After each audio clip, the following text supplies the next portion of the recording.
సీతా స్వయంవరం. జనక మహారాజు కొలువులో శివధనుస్సును విరిచి రాముడు సీతమ్మ చేయి పట్టుకోవడం. ఇది వారి బంధానికి పునాది. అరణ్యవాసం.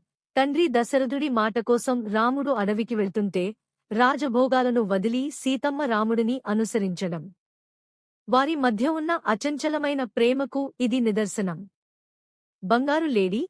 మాయా లేడి మారీచుడు బంగారు లేడి రూపంలో రావడం, సీతమ్మ కోరిక మేరకు రాముడు దాని వెనుక వెళ్లడం.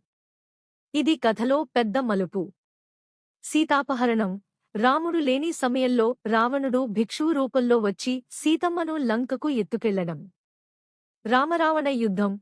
హనుమంతుడి సాయంతో సముద్రాన్ని దాటి రాముడు రావణుడిని సంహరించి సీతమ్మను విడిపించడం.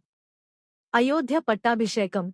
సీతారాములు తిరిగి అయోధ్యకు చేరుకోవడం, రాముడు రాజుగా పట్టాభిషిక్తుడు కావడం. లోకమంతా రామరాజ్యంతో విరాజిల్లడం.